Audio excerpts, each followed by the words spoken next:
आहार का कुप्रभाव। किसी नगर में एक भिखारिन एक गृहस्थी के यहाँ नित्य भीख मांगने जाती थी। गृहिणी नित्य ही उसे एक मुट्ठी चावल दे दिया करती थी। यह बुढ़िया का दैनिक कार्य था और महीनों से नहीं कई वर्षों से ये कार्य बिना रुकावट के चल रहा था। एक दिन भिखारिन चावलों की भीख खाकर ज्यों ही द्वार से मुड़ी, गली में गृहिणी का 2.5 वर्ष का बालक खेलता हुआ दिखाई दिया। बालक के गले में एक सोने की जंजीर थी। बुढ़िया की नियत बदलते देर न लगी। इधर उधर दृष्टि दौड़ाई, गली में कोई और दिखाई नहीं पड़ा। बुढ़िया ने बालक के गले से जंजीर ले ली और चलती बनी। घर पहुंची, अपनी भीख यथास्थान रखी और बैठ गई।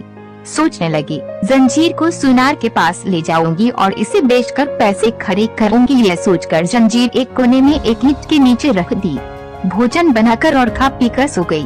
प्रातः काल उठी, शौचादि से निवृत्त हुई तो जंजीर के संबंध में जो विचार सुनार के पास ले जाकर धन राशि बटोरने का आया था, उसमें तुरंत परिवर्तन आ गया। बुढ़िया के मन में बड़ा क्षोभ पैदा हो गया। सोचने लगी, ये पाप मेरे से क्यों हो गया? क्या मुँह लेकर उस घर पर जाऊंगी? सोचते सोचते बुढ़िया ने निर्णय किया कि जंजीर वापस ले जाकर उस गृहिणी को दे आएगी। बुढ़िया जंजीर लेकर सीधी वहीं पहुंची। द्वार पर बालक की माँ खड़ी थी। उसके पांवों में गिरकर हाथ जोड़कर बोली, आप मेरे अन्नदाता हैं। वर्षों से मैं आपके अन्न पर पल रही हूँ। कल मुझसे बड़ा अपराध हो गया, क्षमा करें और बालक की यह जंजीर ले लें। जंजीर को हाथ में लेकर गृहिणी ने आश्चर्य से पूछा, क्या बात है? ये जंजीर तुम्हें कहाँ मिली? भिखारिन बोली, यह जंजीर मैंने ही बालक के गले से उतार ली थी, लेकिन अब मैं बहुत पछता रही हूँ कि ऐसा पाप मैं क्यों कर बैठी। गृहिणी बोली, नहीं, ये नहीं हो सकता। तुमने जंजीर नहीं निकाली, ये काम किसी और का है, तुम्हारा नहीं। तुम उस चोर को बचाने के लिए ये नाटक कर रही हो। नहीं बहन जी, मैं ही चोर हूँ। कल मेरी बुद्धि भ्रष्ट हो गई थी। आज प्रातः मुझे फिर से ज्ञान हुआ और अपने पाप का प्रायश्चित करने के लिए मैंने आपके सामने सच्चाई रखना आवश्यक समझा। भिखारी ने उत्तर दिया। गृहिणी ये सुनकर अवाक रह गई।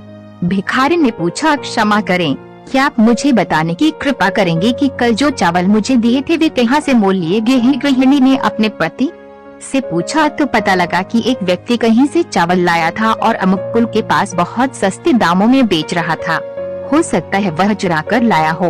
उन्हीं चोरी के चावलों की भीख दी गई थी।